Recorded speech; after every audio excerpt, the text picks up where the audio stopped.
We are reading from the Srimanahasiksha. Still, we are on the verse number 1, and the commentary we are reading currently is from the Bhakti Vigyan Goswami Maharaj. It's profound instructions for all of us if we are sincerely seeking to deliver our soul from the nations of this material existence. So, there are two forms of pride that exhibit themselves on the spiritual path.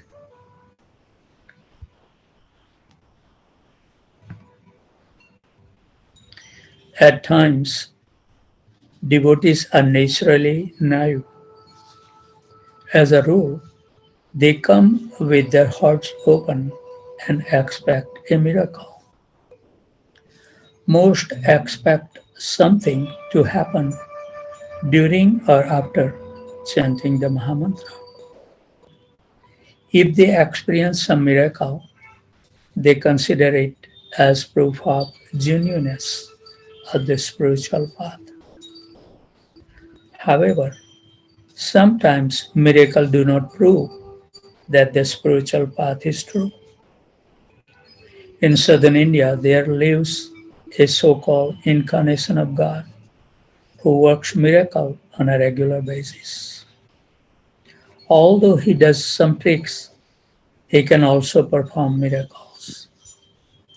Many people can attest that he materialized an object in front of their eyes, or he came into their dreams or saved them in some situations.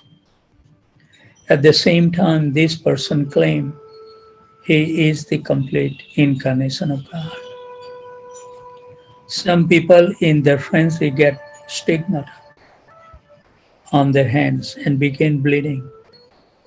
However, this is not at all proof of the true spiritual experience.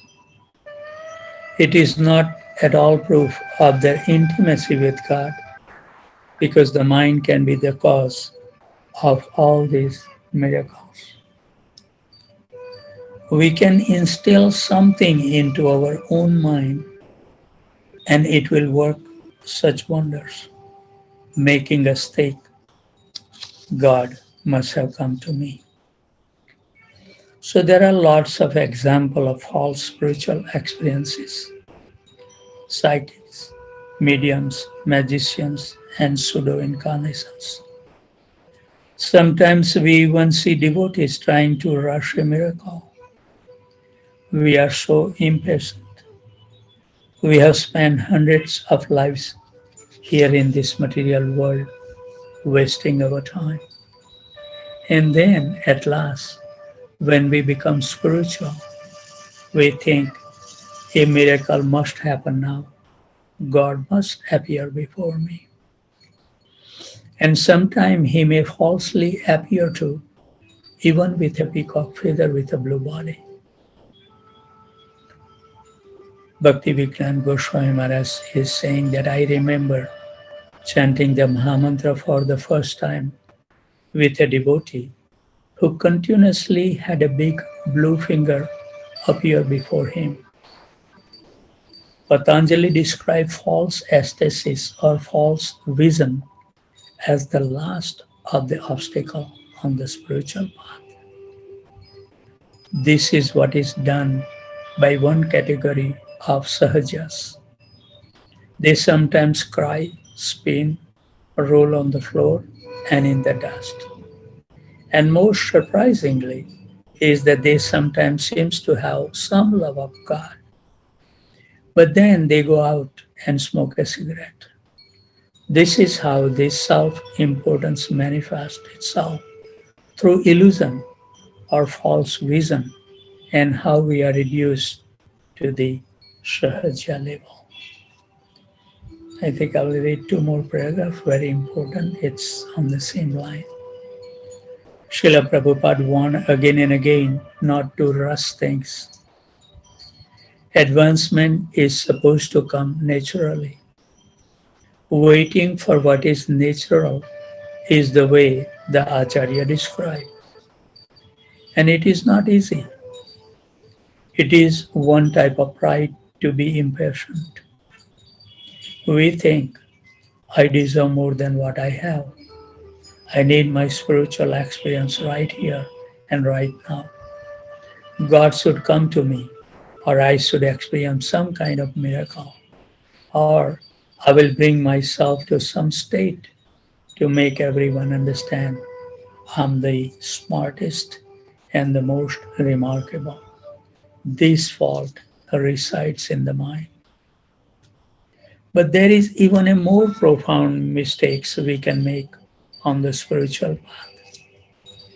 When we achieve some success in the practice of our devotional service and learn how to touch people's heart with the words of the Shastra from Srila Prabhupada and our initiating spiritual master, all of a sudden we imagine ourselves to be something important.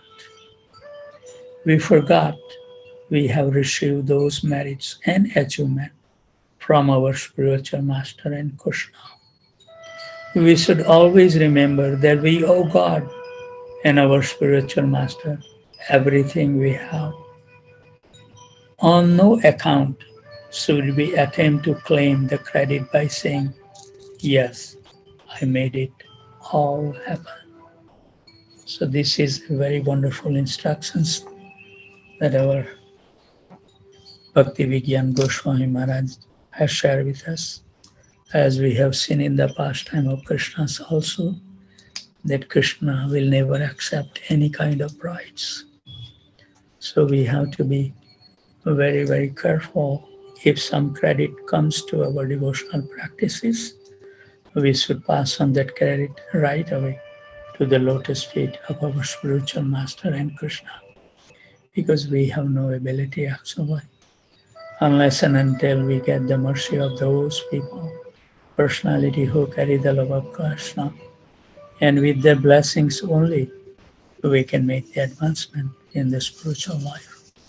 So Krishna has been very kind.